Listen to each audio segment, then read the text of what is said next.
बड़ा सुंदर लगता रू हो। केकरा से बतियाता रे? केकरो से बतियाई, तोरा उसे मतलब? साले मौगे से बतियाइब, पारे रहबा जिंदगी भर। ए साला मौगी से बतियाई चाहे छोरी से बतियाई, तोरा उसे मतलब? अरे साला त मौगी से न बतियाइबे, कौन छोड़ी तोरा से बतियातो? ई सारा के हमर बियाह नहीं के होत। तो कर हम लोग ले बनियो। रे साला घर में बारे बर तू, तो पहले हमर बियाह होई कि पहले तोर बियाह होई? साला कुटुम आके भाग जाता। कहता नहीं मुंह में मुल्तानी मिट्टी लगावा, कोनो क्रीम लगावा कि चेहरा साफ होई। अब बियाह करेला बेचैन रहियन, राक्षस कहे के साले।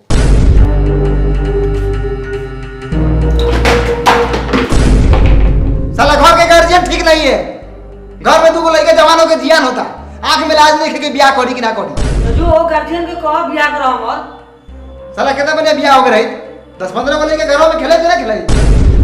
साले बियाह करला बेचैनी धले बा। कमाल है, कमाई चाहे ना कमाई, जवानिया उफान मारता कि ना मारता। हमो 2-4 गो लड़की से प्यार करी ले, मोहब्बत करी ले, इकरार करी ले, बयान में लेके भाग जा। समाज क्या कही? फलावा का लड़का चिलावा का लड़की लेके भाग गेल, नाम हमर डूबी कि तोहर। रे साला पहले बड़का कोई तब तो और होई। बड़का कही हमर लड़का के होई। भाई साला मौगी सबके फेर में रहता। लाओ बुलेट के चाबी लाओ, चौक पर से आलू चौक खा के आई। हट, गाड़ी में तेल लेके ना देबो। कह दे नहीं चाबी दे दे, चुपचाप नहीं तो घर में आग लगा दे हम। लो चाबी। बुलेट रखिए ना, तेल नहीं है। देखो तो ना साला के मन के बढ़ल।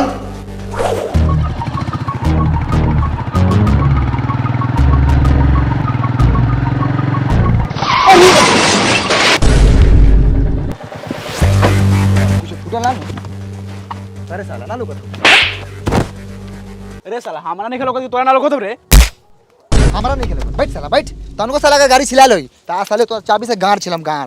रे का बेले रे काला लड़ा तारे सा। ए हाय सर आनर लेकिन साला साइकिल चलावता। बताओ तो हमरा बुलेट के ठोकर मार देल।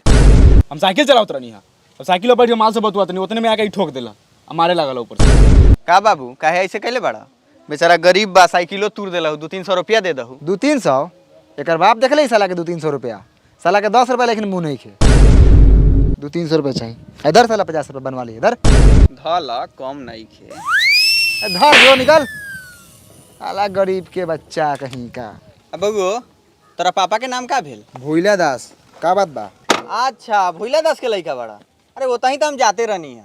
काहेला? ना ऐसन कोनो विशेष बात नहीं खे, एगो बढ़िया लड़की के रिश्ता रखा एला जात रहनी है। जी प्रणाम। खुश रहा। आ पापा जी घर ही बारन। चली ना बुलेट से छोड़ देता नहीं। बैठी। बताओ तो कितना बढ़िया स्वभाव बा लइका के। तू ही बढ़ बारा? ना हम छोट बानी। अच्छा चला।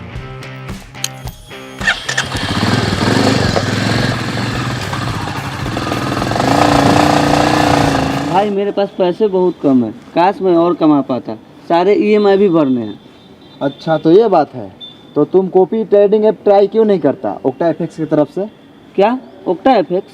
तेरे को ओक्टा एफएक्स के बारे में नहीं पता? ओक्टा एफएक्स जो कि दिल्ली कैपिटल्स के नए प्रिंसिपल स्पॉन्सर बन गई है। अच्छा, और तो और इंडिया के बेस्ट फॉरेक्स ब्रोकर 2021 भी है।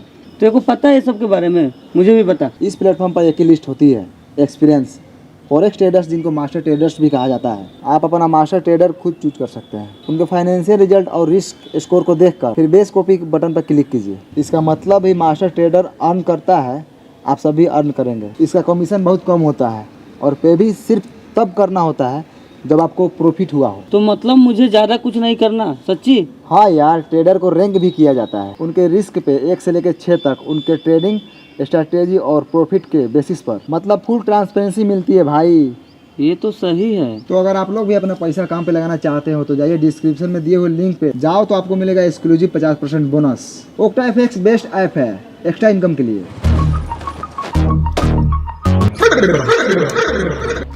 अरे तेरी के ई तो साला अगुआ बा, डाबर दलाल।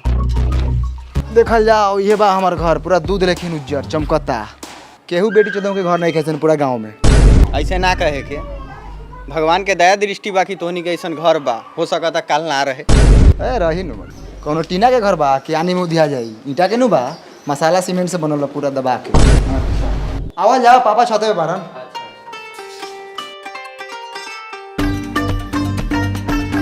अरे सर तू यहाँ काती करते रहे? जो जो काम कर। के बा? ए नौकर चाकर बा, चली रहो पापा ऊपर जल्दी जाऊ। रे साला अगुआ हुआ अगुआ, नया कपड़ा पहन के ऊपर आओ।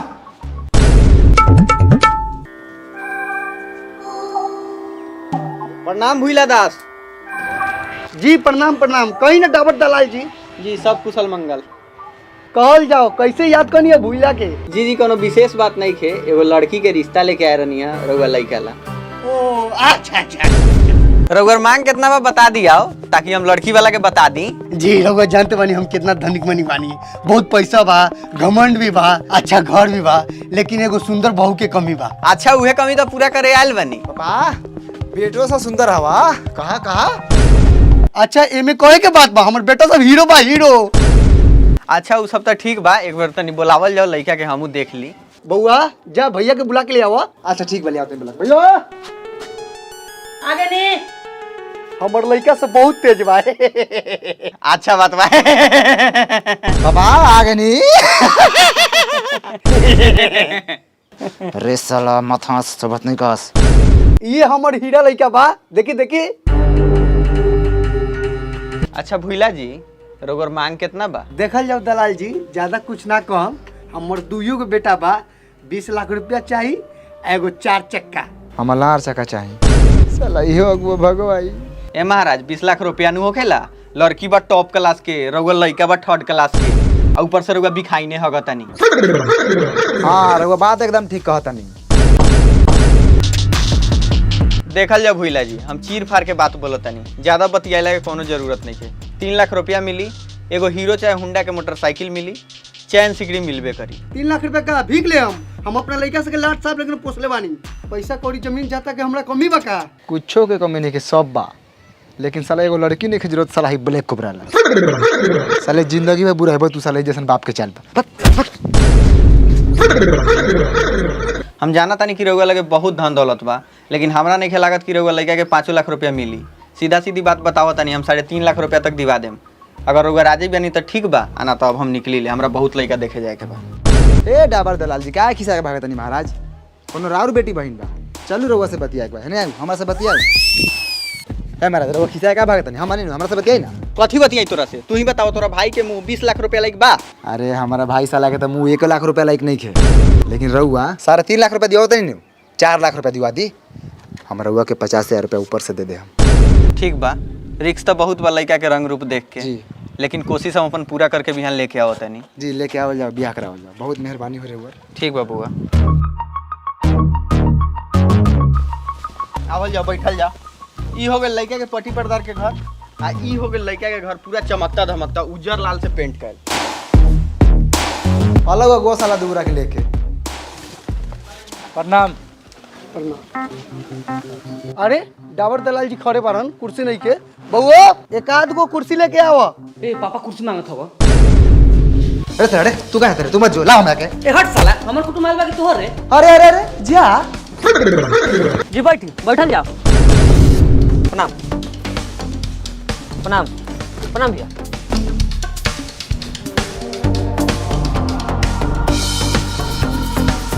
जी बाकी सब तो ठीक बा, जो ना काम ला रहनी वो काम हो जाओ।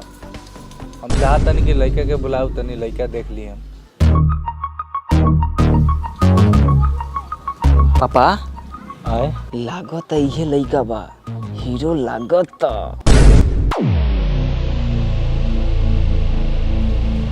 हाँ तो अब लेन देन के बात क्लियर हो जाओ, रउअर कितना मांग बा, हम कितना दे सकब, ई सब फाइनल हो जाई तो ठीक रही।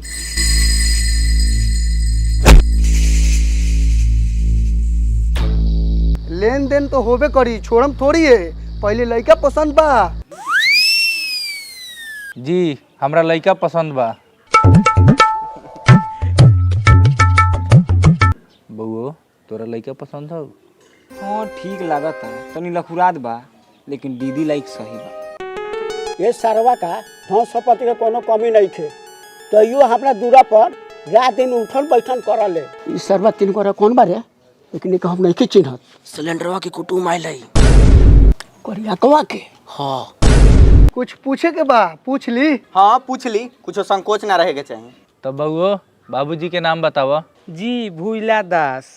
बउओ तोरा से ना पूछनी है, हई बउआ से पूछनी है जिनका ला बातचीत चलता। जी हमारा से पूछल जाओ, बहुत तेज लड़का बानी। नाम मोबिल कुमार, बाप के नाम भूला दास, दादा के नाम धनीलाल दास, परदादा के नाम भिखारी दास। ग्राम घटियापुर, थाना मोतीपुर, जिला Muzaffarpur, Bihar. 843111 pin code. Mobile number 99 315। चुप रे बनारा। ए महाराज, दोनों में से केकरा के पसंद कइनी हो? हई चश्मा वाला बउआ के। चश्मा वाला तकबो ना करो ओकरा पर, बहुत कीमत बा ओकर, रउआ से ना किनाई। काहे ना किनाई हो, कोनो हीरा मोती हवा का हो दलाल जी? कथी कह के बोलेले रहनी, चुप काहे बानी? ए महाराज हम कथी कही हो, हम तो पहले ही बतैले रही कि लड़का हीरा बा लेकिन थोड़ा समता बा। हीरा ई तो पूरा जीरा लौकता, तेल में छेवकल। काहे बोला तारा हो? माना तो नहीं भाई, थोड़ा करिया बा, लेकिन हमनी के पास धन संपत्ति की कमी थोड़ी है बा। तोर बहनी हमारे घर में आई नु तो राज करी राज। बात सही बा पद्मेश्वर जी, राउर बेटी ये घर में आई तो राज करी राज, एमे कहीं से काटे वाला बात नहीं है। अरे ये लोग खानदानी नु बा। हाँ हाँ, और पकड़ का झाट वालो खानदानी बा। महाराज लड़का पसंद बा तो बोलू, बात आगे मैं बढ़ो। ना पसंद बा सेव बोलू, लेकिन लड़का करिया बा कह के बेइज्जत ना करू। लड़का फेकल नहीं के हमर। हाँ सोच ला, रोज हमारा घर में खस्सी मुर्गा मच्छाड़ी बनले, खाए पिए में दिक्कत ना हुई रारू बेटी के। अरे बउआ रे चुप रह, आज के डेट में ई सबके घरे बनल है। भोला जी हमनी के 10 मिनट के समय देवल जाओ। पद्मेश्वर जी होने चलल जाओ, कुछ बात करे के बाद। चल बबू जा दे कुछ बतियाई साला सा। देखल जाओ पद्मेश्वर जी, ये लोग खानदानी बा, लड़का के धन दौलत बा, खेत बाड़ी बा, तनका समते नु बा, तो का करे के बा, ओकरा के चाटे के बा। ये घड़ी ऐसा क्रीम आवता कि 2-3 दिन लगाई तो बड़े लगी। वो सब तो ठीक बा दलाल जी, रउआ तो जानते बारी कि ये घड़ी के लड़की सके स्मार्ट लड़के चाहिए। ठीक बा, देखा तनी ये घड़ी धूप कितना बा, घाम में घूमत हो, ये चलते करिया हो गल बा। शादी बा 10-15 दिन घर में रही, अपने गोरा जाई। वो कोनो लड़की बा। अच्छा ठीक बा, तो क्या ई लोग से पूछ ली लड़कावा के बारे में कि लड़कावा कैसन बा। पूछी भाई साहब, भूला जी के बड़का लड़कावा के चाल व्यवहार कैसन बा? हमार का लारे जाना था ओकरा बारे में, ओकर चाल स्वभाव कैसन बा। ओकरा घर से हमरा खाना पानी ना होखले, बातचीत सब बंद बा। मोबिल बुढ़वा से साला कुछ बतियाता। अबे बतियाए देना, खाली भड़का दी न तो साला सा के घर में घुस के मारल जाई दोनों बाप बेटा के। ए चलू महाराज, पट्टी पर्दार केहू के ठीक ना होखेला, एक दूसरे के देख के जलत रहेला। उठ उठ उठ। ठीक बा, लड़का हमरा पसंदे बा, चली अब लेन देन के बात क्लियर हो जाओ। हाँ तो दलाल जी के पता बा, बतलई हुई मांग कितना बा? जी पता बा, 4 लाख रुपया, एगो स्प्लेंडर गाड़ी, एक भर के सोना के सिकरी। 4 लाख रुपया एगो गाड़ी के कहलक ह? ए हम कहनी रउर बेटा से बात भेल बा। ठीक बा, हम अपना बेटा से बात कर लेते हैं। बउआ हेने आओ। कितना कितना रुपया कहले बारे? 4 लाख। 4 लाख? साले तोनी के जिंदगी भर कुंवारे मुआ देम, लेकिन 4 लाख में शादी ना करम, चाहे कोनो के लेके उड़ा जा। साले मालिक बन।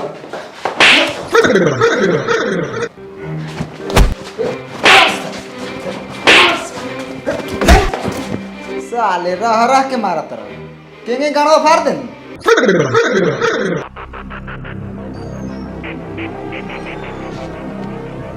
ए तू ही बोल।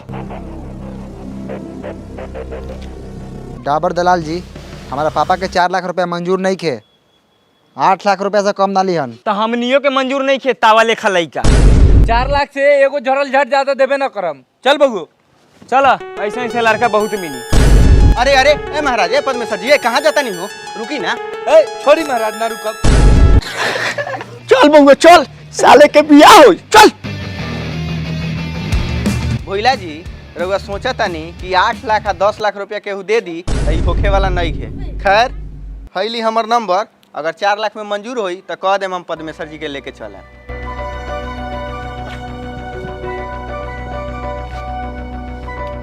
साला हमनी के जवानी हिलोर मारा था, आ इनका 8 लाख चाहिए। ताकत कथी भरे रे? साला बियाह करे लगा हम ही जो लगाए कि तू लगाए? हम कथी लगाई रे? तो मत लगाओ, जाके लेटरिंग में दिन रात मेहनत कर जो। साल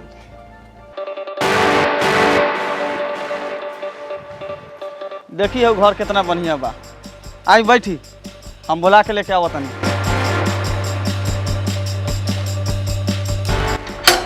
भूला जी, ओ भूला जी, भूला जी। के बा?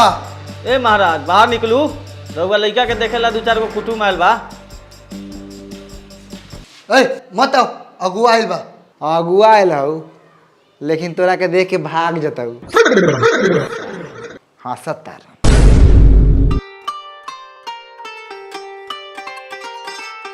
जी अपने लोगन के परिचय? जी हम है रवि रांडवा, हरमखोरपुर से आयल बानी। ई है लड़की के पिताजी, हम है लड़की के मामा, अब बाकी लोग गांव समाज के बा। उ सब बात तो ठीक है बा, लेकिन रउआ लोगों के पता होई कि हमर मांग कितना बा?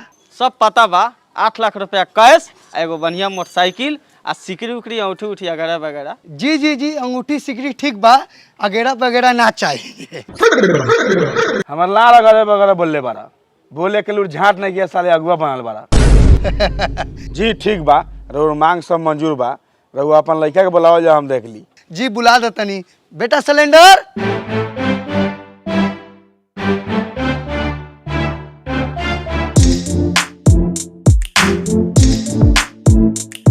पिछिलका बा, हीरो लगा था साला। तो देखल जाओ, ये बा हमर बड़ लड़का सिलेंडर कुमार।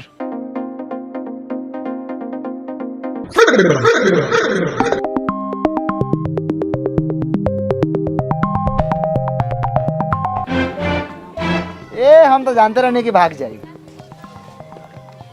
लौड़ा लाख मांगा। हे भगवान, इस साला कचरा उठा, लेकिन भाई के चक्कर में लगा था जिंदगी भर कुआर रह के पड़ी। ऐसे बनिया तू हमरा के उठा ला, बिना मेहरारू के जिंदगी जियल को जिंदगी बा।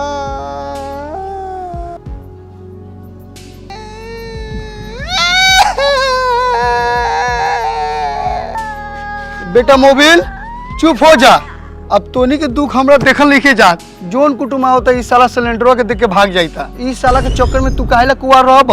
डाबर दलवा नंबर दे के गेल बा, फोन करके बुला लो तनी। 4 लाख रुपया एगो बाइक देवता, ओकरे से रिश्ता फाइनल कर लो तनी। जा बेटा जा, खेला कूदा, हम अभी डाबर दलाल लंग फोन लगावा तनी।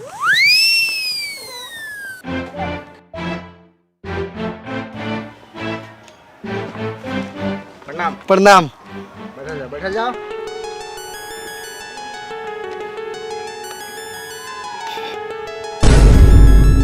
हाँ तो मान गए नहीं रहुआ। मनती तो नहीं है, लेकिन सोचनी गरीब के लड़की के उठा ली, पुण्य के काम होला। हमनी के गरीब नहीं थी, गरीब रहती तो 4 लाख रुपया मोटरसाइकिल आ चैन ना देती।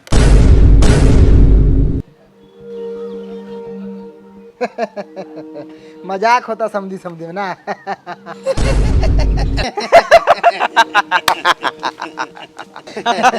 हे, कौन बात पे हे कैले बारा?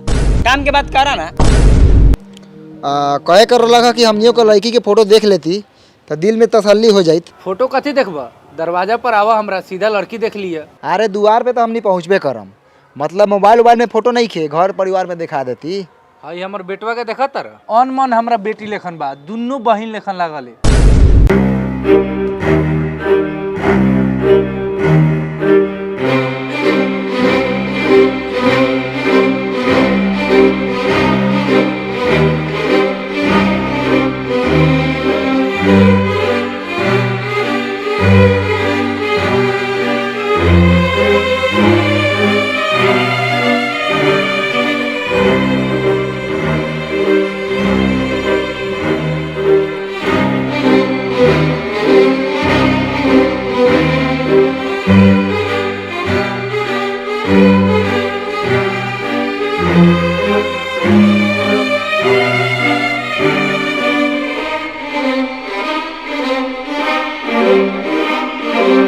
बउआ,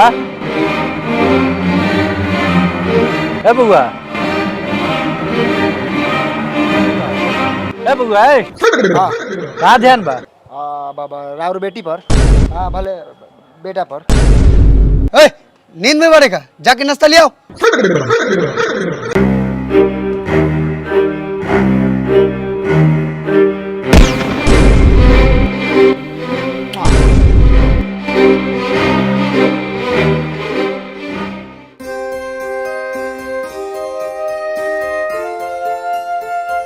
जी जी जी जी, अरे नाश्ता भी आ गेल। बढ़ावा बढ़ावा नाश्ता बढ़ावा। ई रहल मुजफ्फरपुरिया नाश्ता। अरे खाऊ खाऊ लजाऊ ना। आलू के भुजिया काट के ले यार बनी पाकिट वाला दुकान में ना मिलल हा। आ 2 उजार का रसगुल्लो बा। अरे बउओ केला के नाश्ता लियला कोनो में 2 गो बा हो में 3 गो बा। जा एमे एगो बेसी बा।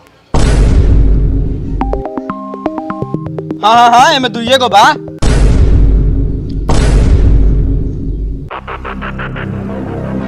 बउओ लागत फिर हुए सरवा सबा जोन हमने से पूछत रहे।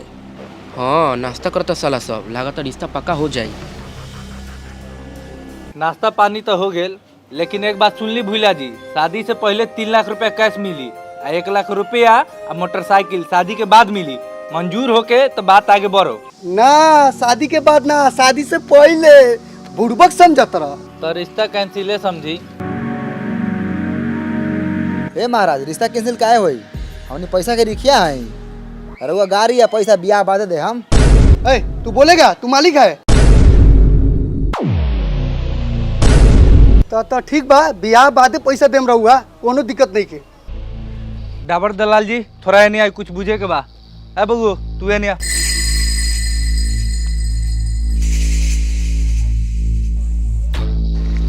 फोन करना फोन।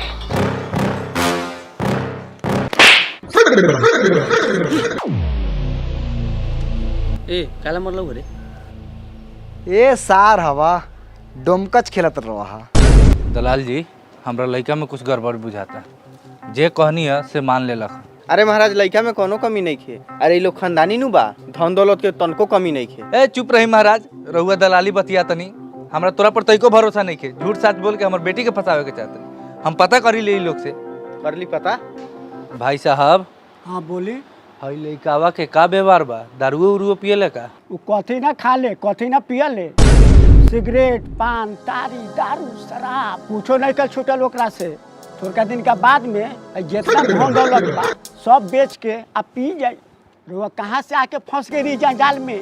शादी का बाद में रुआ बेटी के जिंदगी बर्बाद हो जाए। हमकी पक्का भड़कावत हुई साला। पकिया दुश्मन बा सरवा हमनी के। सुन ला बुझाल कुछ? साला चोट्टा आदमी कहीं के। चल बबुआ हम यहाँ 1 मिनट ना रुकब। ए परमेश्वर जी ये सुनी ना। ए महाराज हो ए कहाँ कहाँ? ए हट घरे जा तनी। ए यहीं चल जाइबा। ए तू रोक लेबे का? ये कंजर घर में हम अपन बेटी के बियाह करम। कंजर घर है साले नाश्ता के लोगों पैसा होते बाप जी। ए बउआ हम समझावत तनी। ए हम कुछो ना समझम। ए कितना भेलो रे तोर नाश्ता के पैसा? 2000। ए कथी के 2000 रे? ए रुक पहले 2000 रुपया अपन। चल यहाँ से। ए परमेश्वर जी हो ना मानम बात। अरे बढ़िया लोग नु भाई लोग। ए मुंह मारी साला ऐसन बढ़िया आदमी के पैसा बा तो बहुत लइका बा। अच्छा कोनो बात नहीं के, हम अगला बार फेन वो लोग के बुला के ले आएम। तोहनी देहाती मुर्गा बनवा के रख। हाथी मुर्गी खरीद साले हराम के रुपया आले।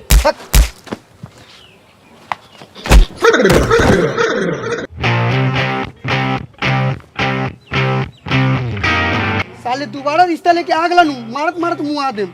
अच्छा अगुआ लाज जूता गाड़ी बात सुनत रहले। अगुआई छोरम थोड़ी है। तोहर ना भेल तो दोसर लइका देखम, दलाली कमाएम। साला हमरा बियाह के टेंशन धइले बा। रे साला हमरा टेंशन नहीं के, तोरा कथी के टेंशन हौ रे? रे तेरी तो तोर भगवान भरोसे नु बियाह होतो। बउओ जा 1 किलो गैंचा मछली ले आवो आ 1 किलो तारी। आज खुशी के दिन बा। आ पियल नहीं खाई नहीं हेबे। साले के शादी कट गई।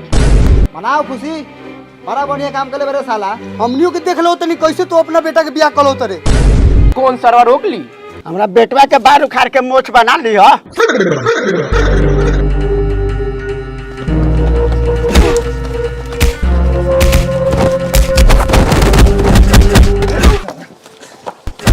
साले कुटुम के भड़कावत रहा।